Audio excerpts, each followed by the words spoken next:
The courage to be true to yourself is more courageous than jumping off bungee jumps. Every human being has a set of priorities, a set of values, a hierarchy of values that they live their life by. And if you don't fill your day with the very highest priority, most meaningful, most inspiring, most intrinsically driving activities, you'll devalue yourself. Dr. John Demartini is back, world-renowned human behavior expert, best-selling author, and polymath. If you're not pursuing challenges that inspire you, you're attracting challenges that don't. One of the greatest fulfillments in life is finding a human challenge.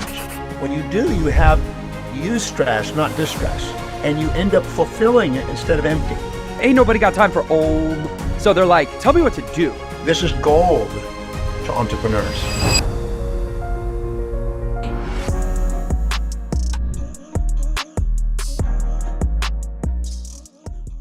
Welcome back, ladies and gentlemen, to another episode of Unlock Your Potential. So excited to be back with you, having amazing conversations with amazing human beings.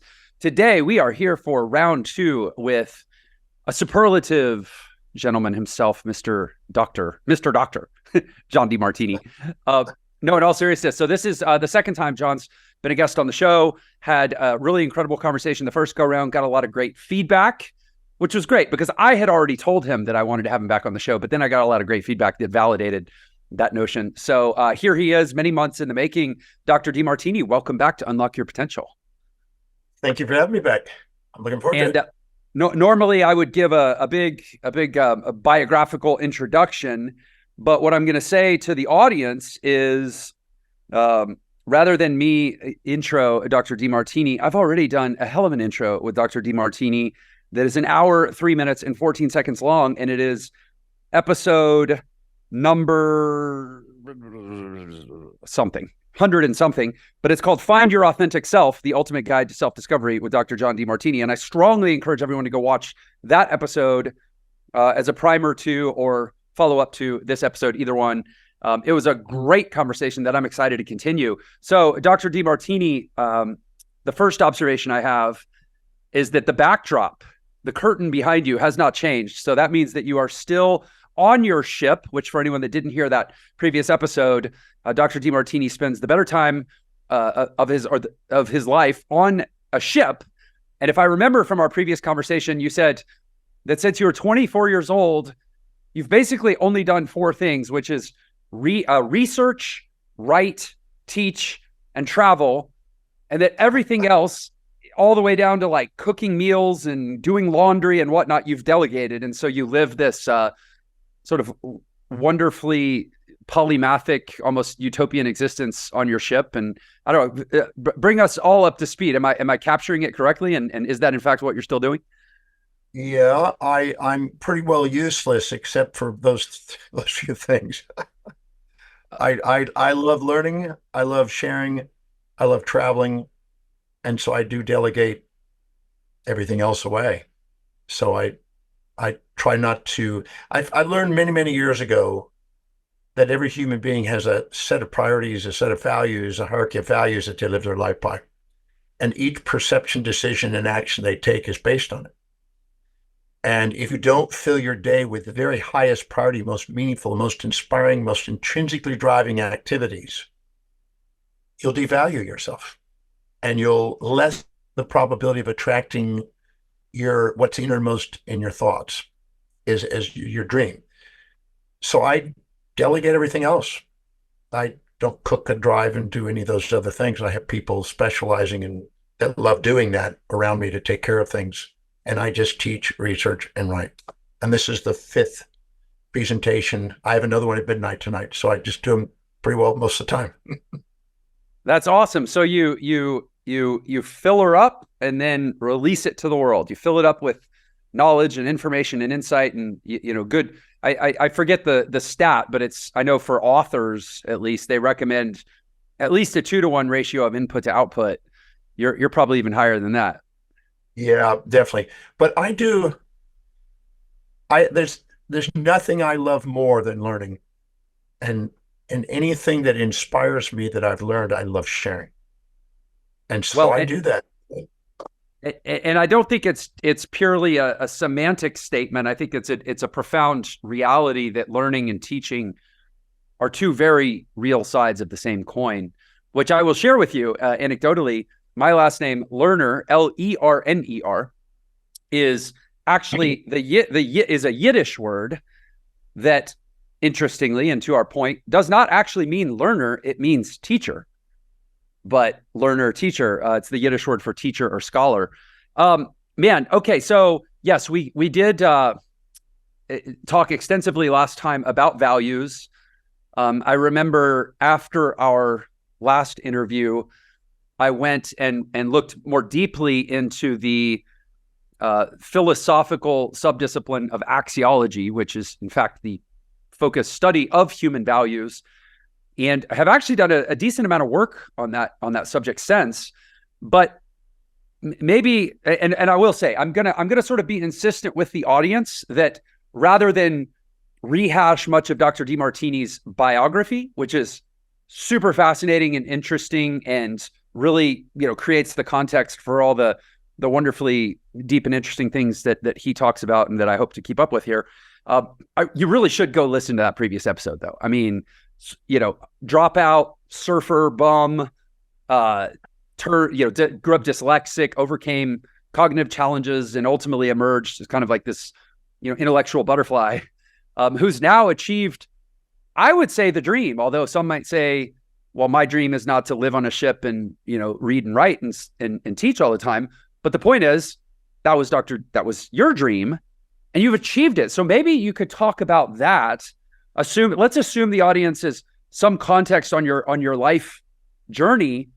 How were you able to inflect your life to ultimately this this destination of like literally living your dream? I mean, it's like, if you think of Maslow's hierarchy as like 5 levels, you spend basically most of your waking time and energy in that 5th level.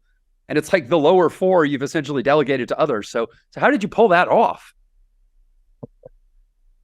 Well, I did read Personality and Motivation by Maslow, and I've devoured, anything to do with maximizing human awareness and potential has been on my agenda. But in 1982, late October, I went to a Walden's bookstore, and there was a chain called Walden. Right. Back when there was such a thing, right? Yeah, Thoreau, from David Thoreau, possibly. But this book, I was walking through there and I found this book called The Time Trap by Alec McKenzie. And I picked it up and browsed it, and I went, that's the, how you pick a book and you just go, that's where I'm at now. That's the book. And I picked up this book and I devoured that book and dog-eared the book and marked in the book and summarized it. And summarized it into a 6-step process. Maybe I can share that. I don't know if I did. I don't think I did that last time, but I'd like to share that. No, I don't remember it. So please do if it fits. This is gold to entrepreneurs. I've shared it with governments. I've shared it with corporations. I've shared it. It's gold. So what I did is I took a series of pieces of paper, and I put 5 lines on it, made 6 equal space columns. And I hope that everybody will do this because I'm certain it will be of value. What was the book again? The Time Trap, you said? The Time Trap by Alec McKenzie. Okay. Now there's another version of it, but I like the original version myself. Now, in the first column on the left, you write down every single thing you're doing in a day. And not just one day, but over a 3-month period, you're scanning in your mind and you're thinking, how do I spend my day? What's the truth about how I'm spending my day? What's the fact? If I had a drone looking over me, regardless of what I said, what would the drone see? What's the fact of what you're doing in a day from the time you wake up to the time you go to bed?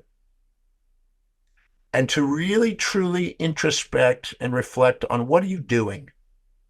Because it's easy to say, I want to do this, but it's really takes, you can walk on coals and you can bungee jump to show your courage, but the courage to be true to yourself is more courageous than jumping off bungee jumps. So really look honestly at what you're doing with your day. When I did that, as I did that list, which was extensive, I made a list because I was doing a lot of stuff. And I broke it down into personal and professional, home and at work. And when I did, I intuitively was prompting, no wonder I'm not as productive as I could be, because I'm doing a lot of low priority stuff. Yeah. I'm doing a lot of stuff that I got to, I have to, I must, I should, I ought to, I supposed to, I need to, instead of what I really love to do. The tyranny of the urgent, as they say. Yes. Well, we subordinate to outer authorities instead of give ourselves permission to be the authority in many cases. So I made that list.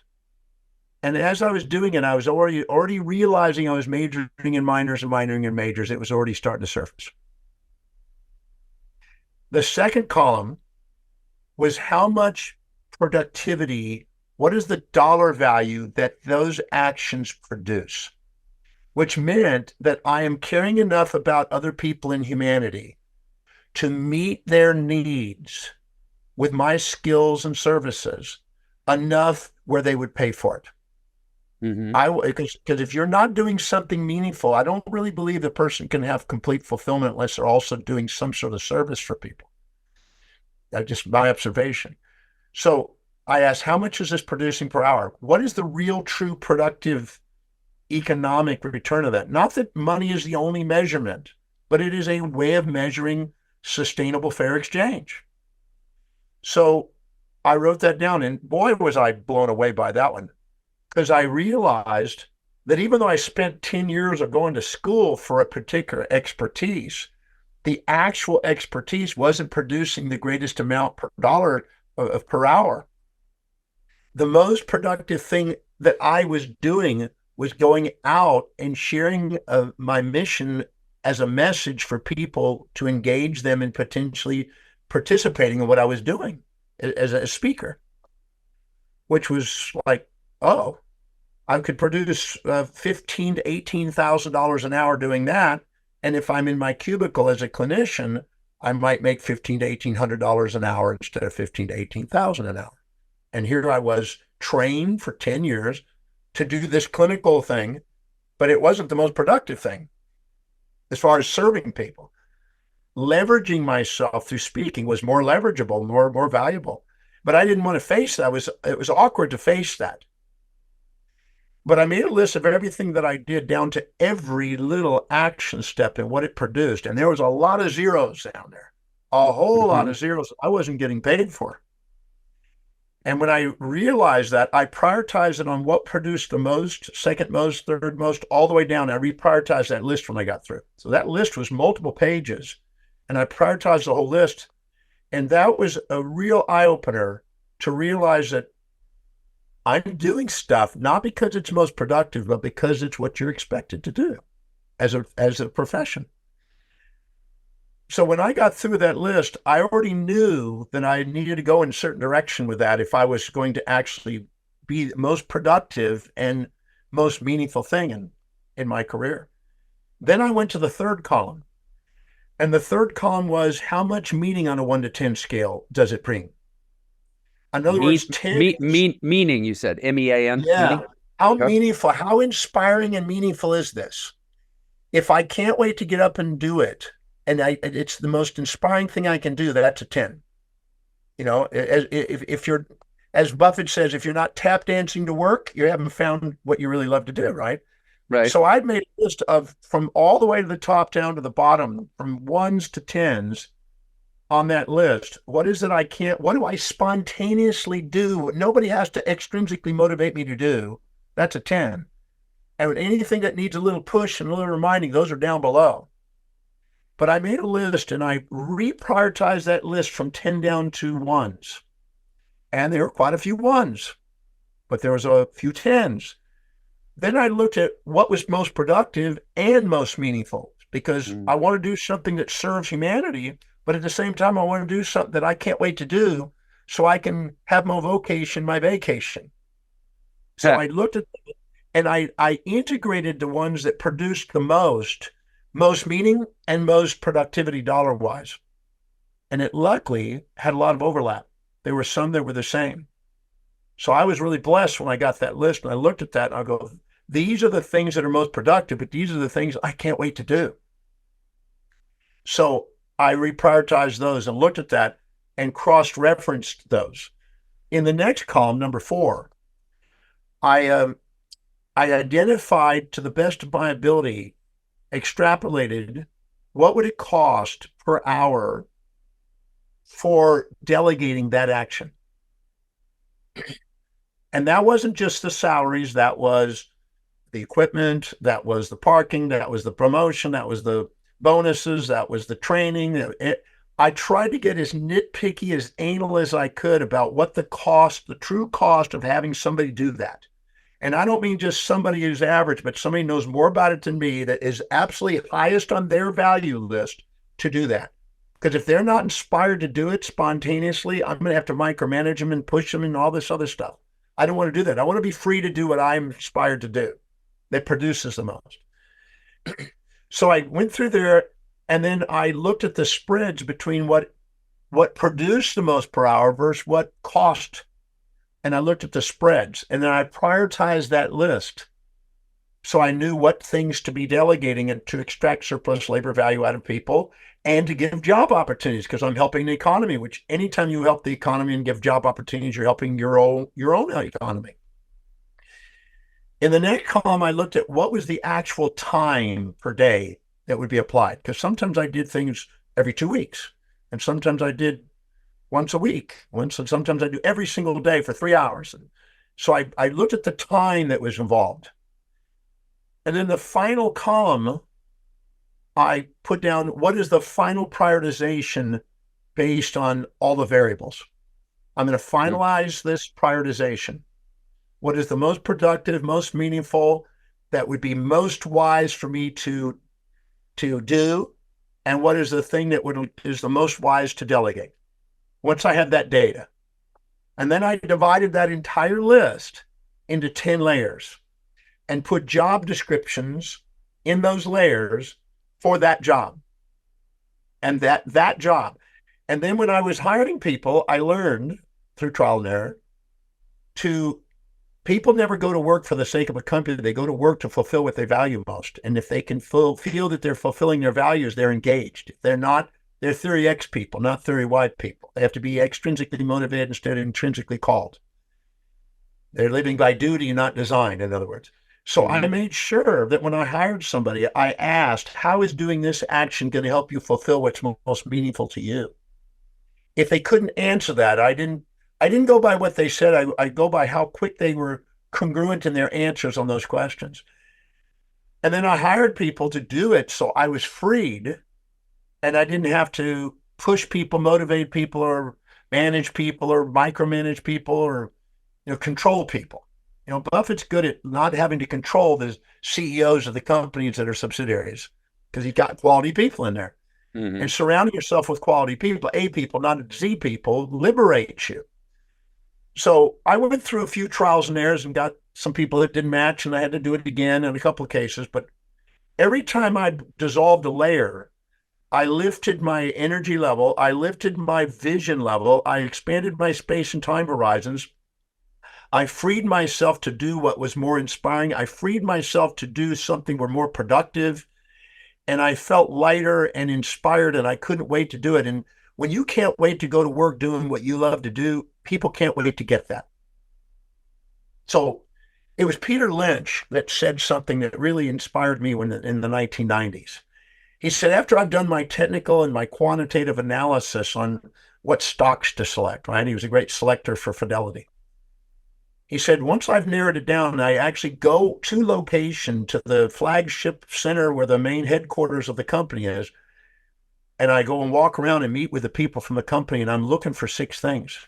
I'm looking for people who are grateful for their job, love what they're doing, inspired by the vision, enthusiastically, energetically working, certain about their skill, and present when you're with them.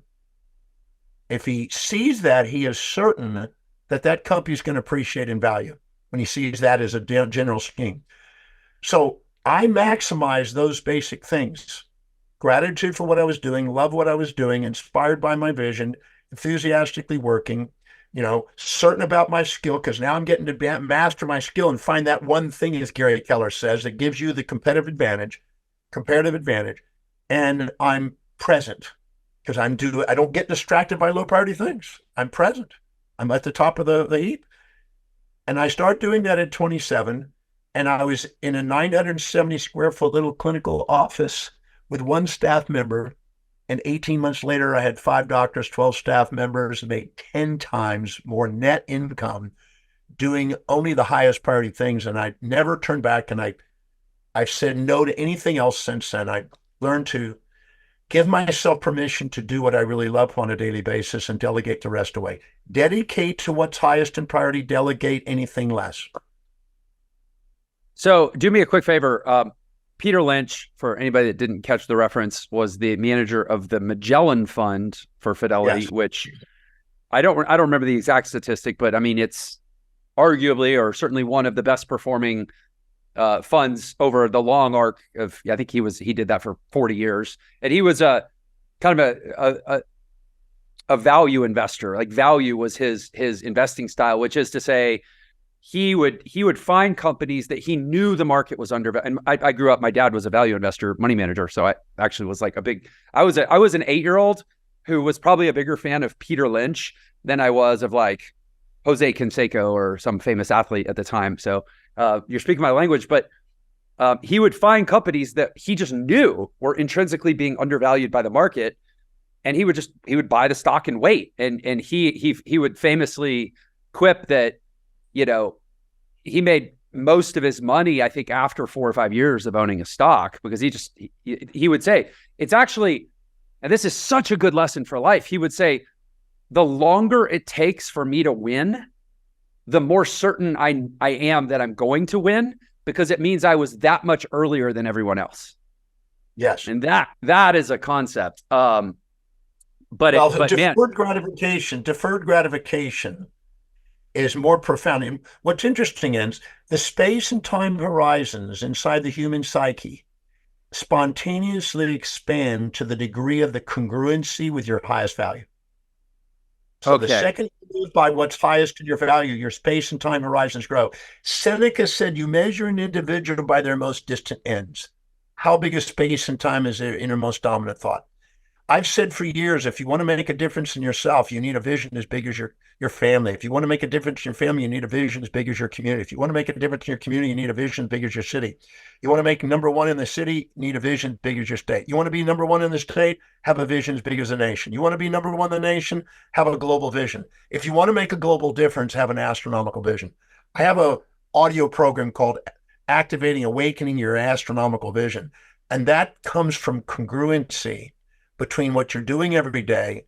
It's not about comparing yourself to other people. It's about comparing your daily actions to your own highest values and how integral and congruent you are. That will automatically expand your space and time horizons and develop the wisdom of patience and long-term visions and thinking. And Peter was an example of that, and Munger and Buffett were all examples of that. And they're still smarter than half the guys that are flipping and trading.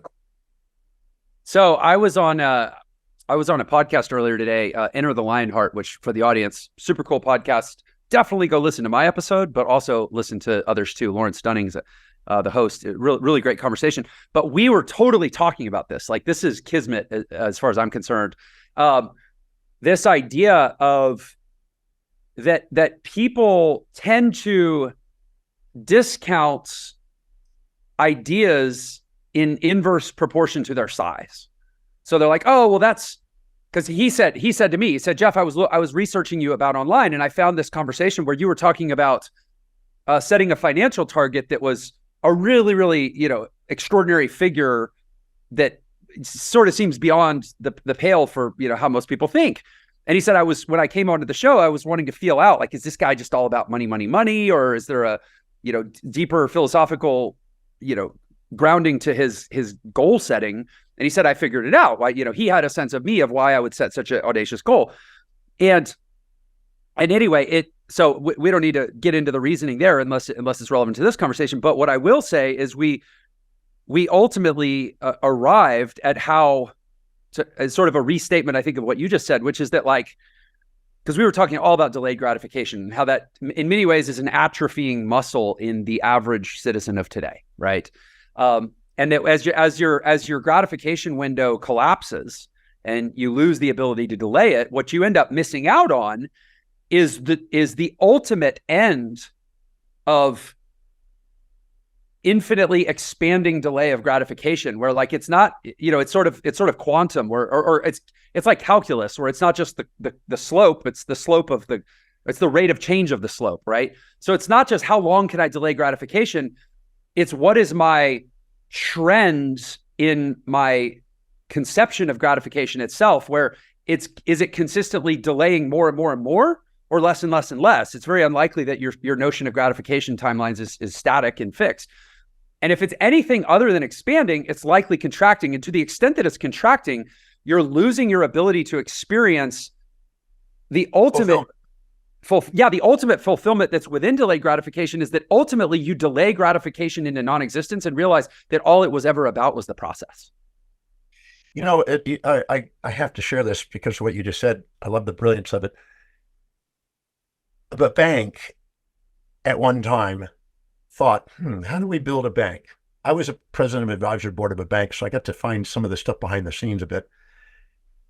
And the suburbs, which forced people to get cars, which forced them to get a bank loan, to get a house, to get a bank loan, to go to a mall and a local bank to get a credit card. What it did is it separated the pleasure and pain of buying. It used to be when I was a child, you did a layaway. You put money away, and then later you got rewarded and you got to buy it. So you paid and you got a discount by waiting. And now you get you have to add interest because you paid later. But what happened is when you separate pain from pleasure, you awaken the amygdala, which is immediate gratification addiction zone. Mm-hmm. And when you put those two together, you get the executive center and you start thinking of vision and longer term things. So the second we separate pain from pleasure and go to immediate gratification, the pleasure, and then later have to pay the pain, we devalue ourselves. And anytime we defer it and actually pay get the pleasure later, but actually get to it because we paid it and got it paid, we integrate that. Wilhelm Wundt said, who's a father of experimental psychology, said around 1895, that when you separate pain from pleasure and you get a sequential contrast, you are devaluing yourself. But when you get a simultaneous contrast where you get to see the pleasure and the pain simultaneously, you value yourself. So when you pay for something, where they used to have a statement when we grew up where payments due and services are rendered. When you pay for something right on the spot, you're cautious and you're buying things with foresight. You're not buying things with impulse. Impulse is extrinsically driven. People can sell you stuff. Foresight is intrinsically driven. So you're training yourself to be a leader intrinsically driven from within when you do things simultaneously and put those two pain and pleasures together and you separate them. You actually make yourself become vulnerable to control from the outside. People that listen to their physiology and their intuition and psychology, who are guided from within, become leaders. People who are ruled by sociology and theology are ruled from the outside. They become the followers. And it's the separation of space and time between pleasures and pain that differentiates those two. And so it is a calculus of an acceleration or deceleration, or integration or differentiation. It is a calculus of time on those horizons.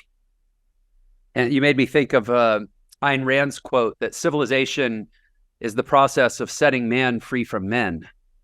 When you're talking about the distinction between that which we listen to intrinsically versus conformity to collective. Yeah. Yes. So actually, as you were talking, I had sort of a potential axiom pop into my mind that seems like a reasonable extrapolation from what we're talking about, that based on the longer, and actually I'll share another insight based on what you said, that the further out we push our gratification horizon, the more we're able to experience the joy of process or progress in the meantime. Sure. And ultimately the endpoints, starts to matter less and less to eventually not matter at all, because frankly, if our goals are big enough, we're certain to die before we reach them, and properly framed, that's actually a wonderful thing. But then that brings the pleasure that we thought we were deferring when we first accepted the limbic into the whole process. System but it brings it into the process. Yeah, where now all pain and pleasure are happening simultaneously, because every increment of progress is an increment of exertion, which is an increment of pain, but it's also an increment of pleasure because it's an increment of progress. If you're not pursuing challenges that inspire you, you're attracting challenges that don't. Yes. And so foresight, pursuing a challenge one of the greatest fulfillments in life is finding a human challenge that is a great need in society, and finding a way to find the one that inspires you to want to solve, and then pursue challenges that inspire you instead of having to keep attracting ones that don't. When you do, you have eustress, not distress, and you integrate, not disintegrate. You have negentropy, not entropy, and you end up fulfilling it instead of empty. And so there's a power in doing that and deferring that. And that's something that we overlook in our life. And people are there, it's all about how quick it can go. I mean, look at the media. It's everything quick, quick, quick, quick, quick, quick, quick, quick, quick. But deferring to pleasure and getting present with both liberates people. And that's exactly what you just said. You just said it magnificently. So let me ask you, like I said, I had sort of an axiom come to mind that I'm wondering if you would align with me around this as like a heuristic, to say, based on the notion that the more we delay gratification, n+1 to the infinite, right? That actually aligns, as you put it, the simultaneous contrast to pain and pleasure, because now the pain is experienced in the moment, the pleasure is experienced in the same moment as the pain, because it's just a step on the way. That we could go to a conclusion that says, in a sense, the more frustrated or impatient I feel around an unachieved goal, the less important that goal likely is. Yes. Hey there, real quick, I just wanted to let you know, I have been concentrating a lot lately on providing tons of value to my text message community. This could be random thoughts. This could be letting you be the first to know about an event I'm planning, or a special I'm running, or a free training I'm hosting. Anyway, just shoot me a text to get subscribed. The number is 702-996-3926. Thanks so much. Let's get back to the podcast. This is why I don't promote success, which is interesting, because people immediately go, what? Because success implies you have a small vision, and that you're done. And it's a depurposing factor. I got so successful, I stopped doing what got me there. Keogh, that used to run Coca-Cola Company, says, I'm leery of people who think they're successful. So when people ask me, Dr. Demartini, how did you become successful? I said, I don't consider myself successful. I consider myself a man on a mission. Yeah. And I have moments where I'm grateful for the milestones that I measure in the metrics. I'm grateful, but I don't think of it as successful. I got to show the story. 1983, I'm speaking at the Marriott Marquis in New York City. And there's about 5,000 people. And there's 6 speakers, all going to do a 20-minute little gig in a row on the most important, best of the best ideas you have for, growing your life kind of thing. And there's a guy standing in front of me. I'm not going to give his name, but there's a guy standing, and he turned around behind to look back at me. And he says, I've been waiting my whole life since I was 4 years old. My dad used to speak on this thing. I finally arrived. I've finally become successful. And I was thinking, this is his end point. And he was only 30. This is his end point. This is his goal. I've succeeded. And in my mind, in the back of my mind, even though I didn't say anything to him, I thought, this is just one of 10,000 speaking engagements that I envision. Yeah. This is the beginning. It was his end. And he got up on stage, and because of that, there was anxiety, because everything was based on this idea, I have to succeed, I can't fail. And so success, the addiction to success, makes the fear of failure. And so, the fear of loss of that which you strive for becomes the same as the fear of gaining what you're the opposite. So these are the polarities that people get trapped in. And so I I didn't see it as success. I saw it as another opportunity to keep mastering my skill. And it wasn't even a focus on whether I did well or didn't well or whatever. I was so grateful to have the opportunity to share what I just researched, and I wanted to share it with people. I was focused on that. His career just petered out. I'm still going. Yeah. And Well, I could tell the difference between immediate gratification and thinking you're successful and arriving as if it's done. I've now gotten to it. And the idea that I'm doing something I love to do and I can't wait to get up and do it again. So I go a lot to the origin of words, and I know that you do too, because I know that I heard your story on our last conversation about how you taught yourself to read and speak. I think it was 30 words a day in your dictionary.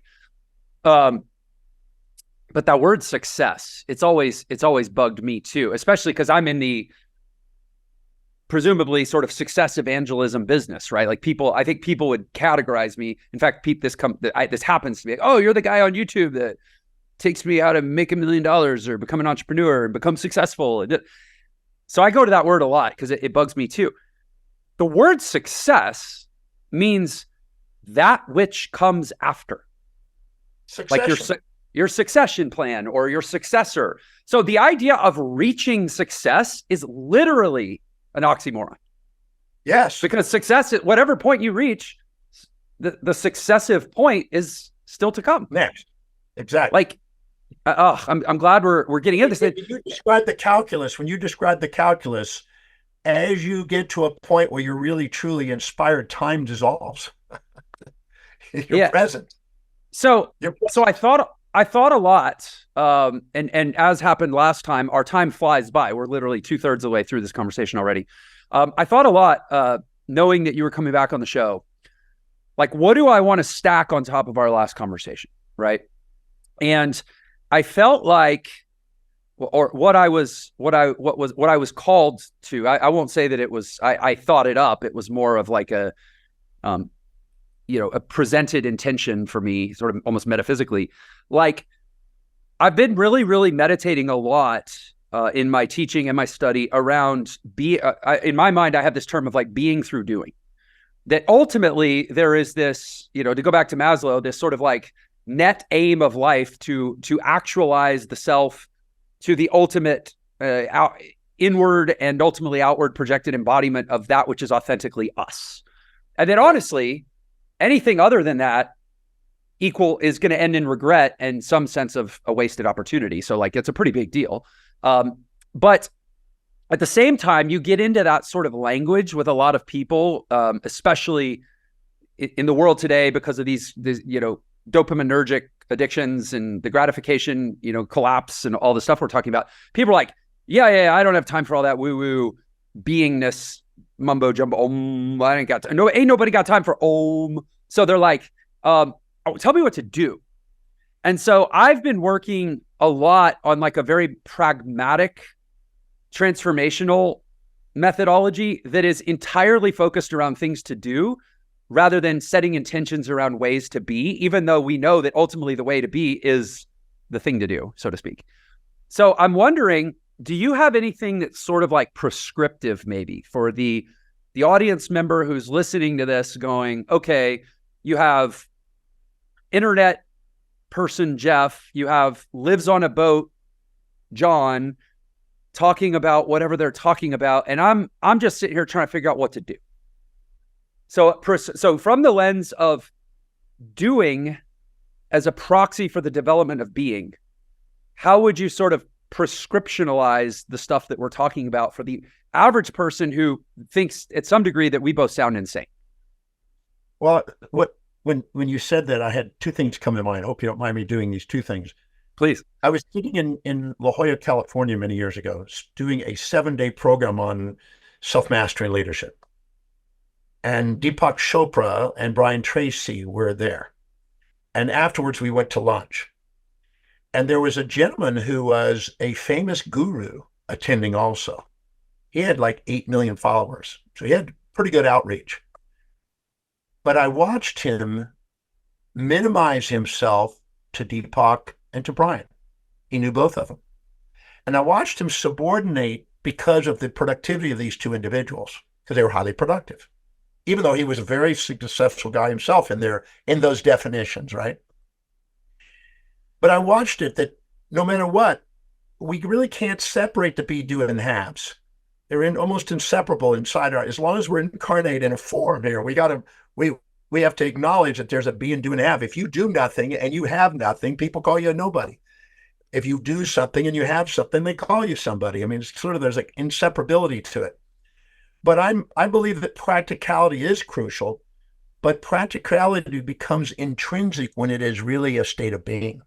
So there's a really inseparability to it, because I don't become who I am only because of what I do. It's a calling of what inspires me, and then I do it simultaneously. But I tell people that if you can master the art of prioritizing your actions and the art of prioritizing your perceptions, you have sensory neurons, you got motor neurons, and you have interneurons. If you can prioritize your actions, you're taking control of your upper and lower motor neurons. If you prioritize your perception, you're taking control over your ascending pathways and tracks of the brain, your sensory neurons and the sensory pathways. And how do you take control of the sensory pathway? It's easy to understand prioritizing your daily actions, but you really need to know what priorities are. But prioritizing perception is how to take whatever happens in a day, how is it on the way, not in the way? But people accumulate experiences they thought were in the way. And then they weigh themselves down in their subconscious mind, right? And their amygdala and their hippocampus with all these valent judgments on it. And they weigh themselves down instead of asking, how did whatever happened to me today help me move one step closer to what I'm inspired to fulfill? And if you don't go to bed until you've answered that, until you get a tear of gratitude, there's the resistance in perception dissolves. And if you stick to priority, you get less resistance in perception because you've delegated most of your resistance. Now, when you do that, you're in a state of gratitude. And the gratitude state is when you have the feeling of fulfillment of being what you want to be in life. So you really inseparability of all three of these. They're really inseparable. But prioritizing your actions and prioritizing your perceptions are two masterful action steps that any human being can begin today. So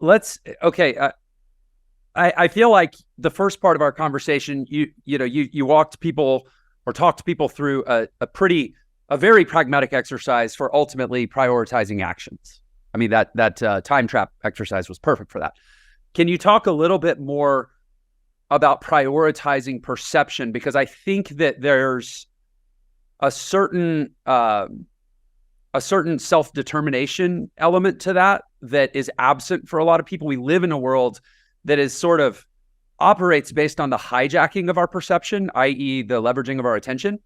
And so I'm not sure a lot of people actually believe that perception is within their control to prioritize. So can you talk a little more about that? Well, I've been doing that for years, decades. So I'm certain that that's doable because we get to do it every week with clients and stuff. But it's asking, the quality of your life is based on the quality of the questions you're asking. If you ask questions that bring unconscious information conscious, you have a change in your perception. Because it's the only reason you have a perception is because you're conscious. You filtered with a subjective confirmation bias and a subjective disconfirmation bias. You filtered reality through the thalamus. So if you ask the question, how specifically is what this event has occurred? Let's say somebody says, "Look, I'm canceling my work with you, and it's going to cost you some income," and you go, "Ah, darn it, that Good.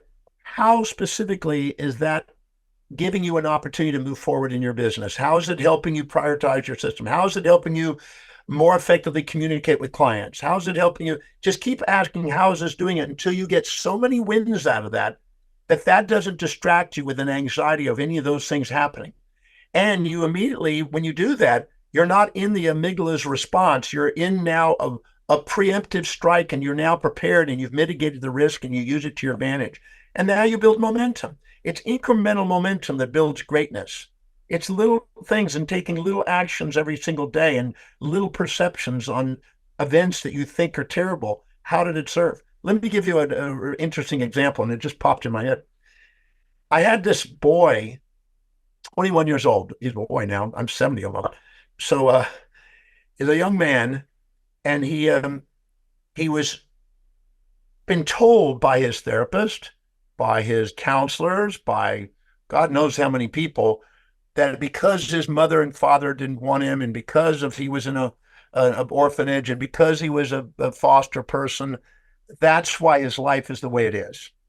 And there was basically extrinsically determined his destiny by that. And so somebody said, you need to talk to this John guy, this crazy John guy, right? Me. And so he ends up having this, somebody paid for this consult to meet with me, and I sat with him and I said, so you want to run this story. People want to run their victim story. They want to run why things aren't working. And I found that doesn't produce anything. It's just energy, dissipated energy. So I said, so you came from parents gave you up and you came to the foster thing. He said, yeah. I said, you know how to get on your phone? And yeah. You know how to get on the internet with it? Yeah. Get on the internet for a second. I said, let's look up famous people that came from orphanages and were foster kids. And let's find out all the names, celebrities and famous people that started that way. We found a list. There's over 700 of them that started that way. Sir Isaac Newton, right? As a good example, right? He's born, his father dies when he's born on Christmas. His mother has to leave him and abandon him, and he's raised by this other guy in the apothecary area. But he comes to be Sir Isaac Newton, right? The great Principia, the great gravitational insights. But I made him go through that list, and then I said, you know who that is? He goes, no. And we then looked up that person. He goes, wow, that's an amazing famous person. I said, now go look at that person. And anyone he didn't know, we looked up. And I said, buddy, you're in that category. You've been given the gift of being in that category with some of the greatest contributors of humanity in the planet, and they started out exactly like you. This is not a setback. This is an opportunity. And I made him reframe his perspective by asking a new set of questions and seeing it differently. And his catalytic trajectory changed. He says, I'm special. I got a mission to do. Let's get on with it. From being a victim of history, he's now master of destiny, because I asked him a new set of questions and made him aware of what he was unconscious of. And that's what most people don't take the time to do. But that exercise on a daily basis, incrementally, will build enormous trajectory changes in people's lives. If they ask, how did whatever happen to me? How did it help me fulfill my mission, my highest values, what I feel my purpose and calling is on a daily basis? And then don't go to bed until that's answered and get a tear in the eye. And then you realize that you're grateful, you're accumulating gratitudes. And when you accumulate gratitudes, you go into the forebrain and you start getting more vision and more opportunities in your life, because you realize, what am I frightened of? There's nothing to be frightened of. I can choose my destiny here. And so you'll see that everything's on the way, not in the way. And that takes the gravity out and the levity in. And that frees people up. And that just a simple question on a daily basis can start that. Well, it strikes me that, you know, if you're cursed with the kind of parents that aren't interested in raising you, the best thing they could do for you is to give you up. Like, what a blessing he had. Yeah, exactly. I got to show this other one. This lady who wanted to pretend like she was a victim of her parents' unwanting and everything else. And then all of a sudden she says to me, I said, so who took on that role? Nothing's missing in your life. At the level of your authentic self, nothing's missing. At the level of your imposter self, you always think things are missing. You're too proud or too humble to admit what you see in others inside you. And so you have this emptiness inside. So I made her go and look, and then she realized her aunt took care of her best friend's mom took care of her. They taught her new languages. And if her mom had been there, mom had bipolar condition and was not really focused and wasn't really highly educated and didn't have a lot of income. And when she stopped and looked, she goes, my mom demonstrated love for me by letting me go. I said, that's right. And I said, now you've reframed what's happened there. You're seeing things you were been unconscious of. Now you see it on the way. You don't see it in the way. And she says, I feel like I want to do something on behalf of my mom. Instead of bitching at my mom, I want to be enriching my life to honor my mom for having the courage and love to do that, because very few moms could give up their child for a greater life. And she saw it differently. And that's what's possible. And every human being, they have the capacity to see it that way. So every episode, I'm always sort of fishing. It's not active in the moment. I try to just have it be an awareness, but I usually know it when it happens. And I think it just might have just happened of like, what's going to be the takeaway, right? It's like when I knew you were coming back on the show, I went and kind of brushed up on our previous conversation, but without having done so, it's like, every episode, I think I'm almost 300 episodes into my show now. I can usually remember one thing from every episode. The thing I really remembered from our previous conversation was that notion that everybody is constantly living out their values all the time. The sort of axiological grounding of our reality or our choices.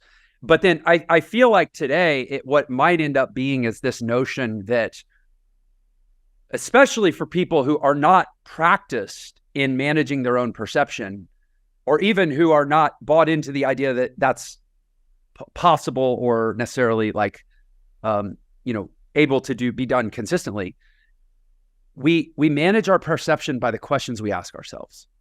Like that, I feel like is a mic drop.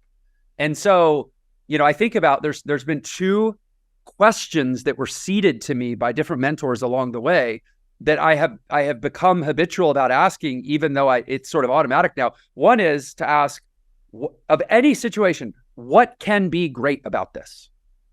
And the other is, and this one came from my therapist, and in fact, my wife and I have this on our wall in our kitchen. How is this essential for my development? Perfect. And man, when you talk about prioritizing actions, prioritizing perception, and I would argue it probably inflects both actions and perception, just constantly asking ourselves better questions. But here's the embedded premise in these types of questions, to go back to what we were saying.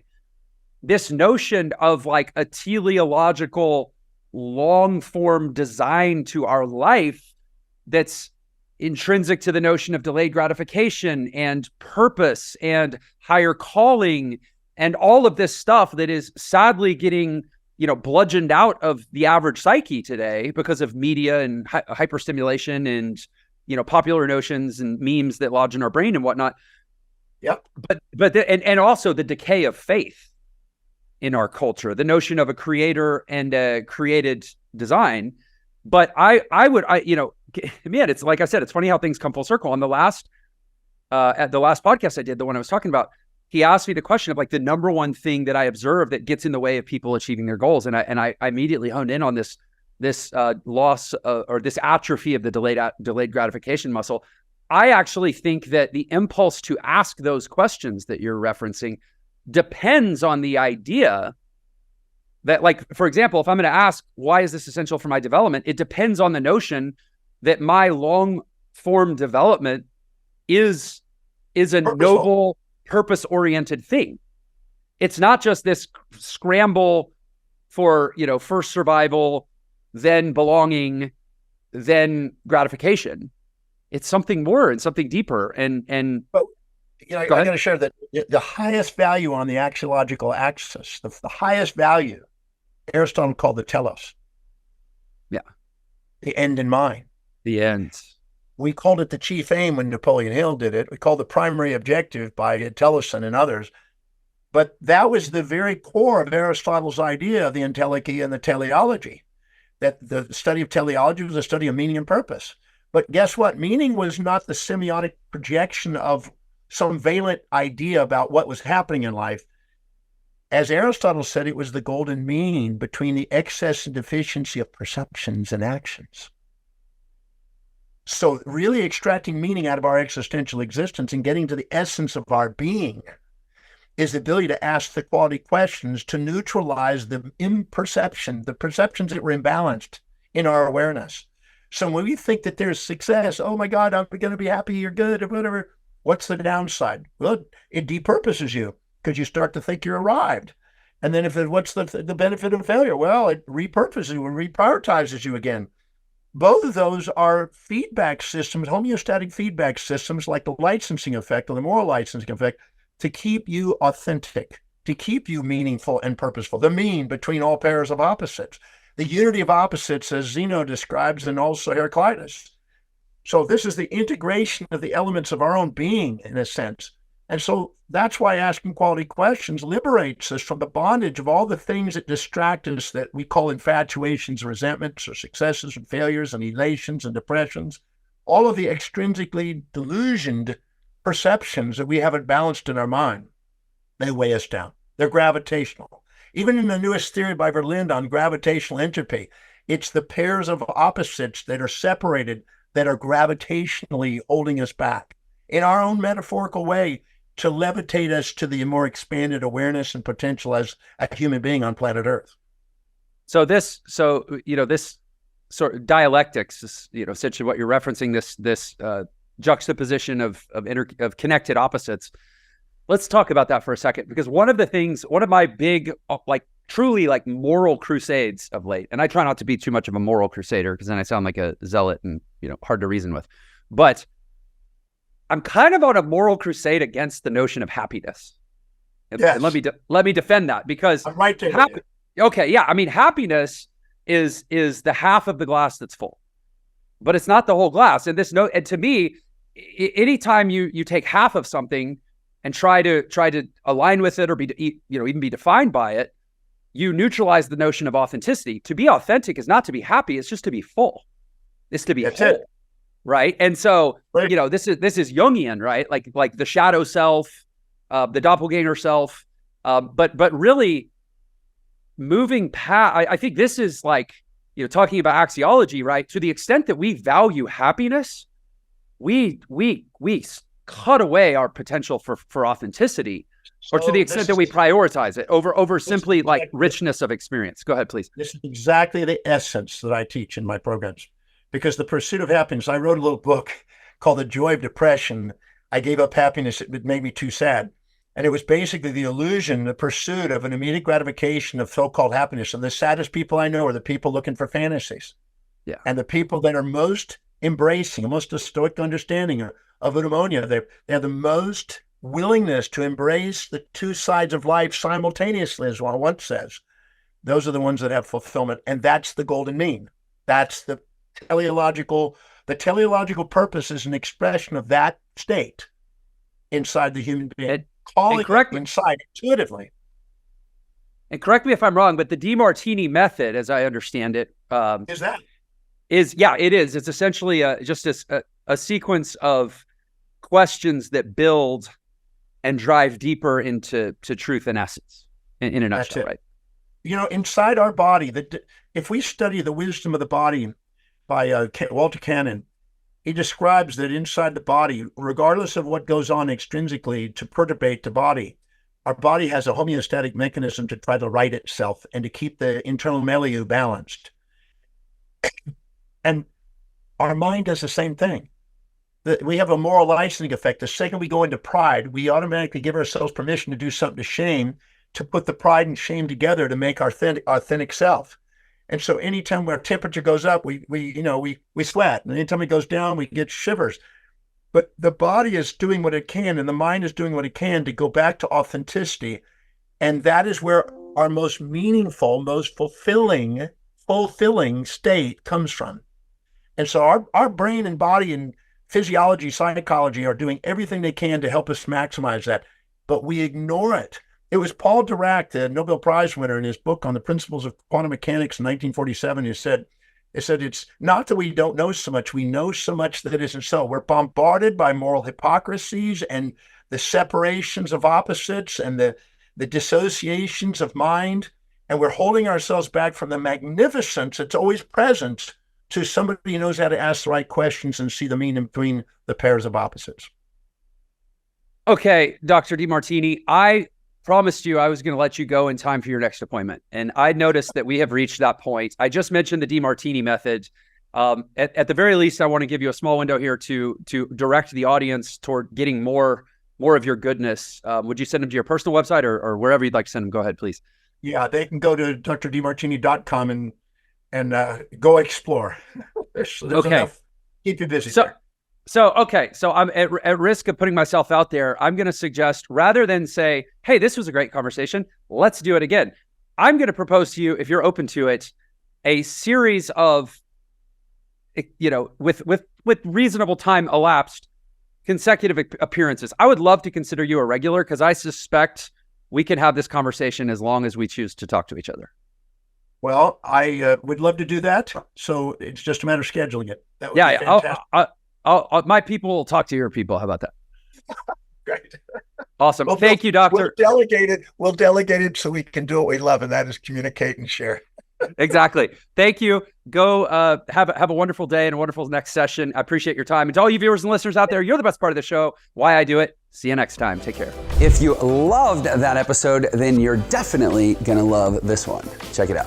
When the voice and the vision on the inside is louder than all opinions on the outside, you're on your path of mastery. Give yourself permission to shine, not shrink. Give yourself permission to do something extraordinary, not ordinary. Because the true you is.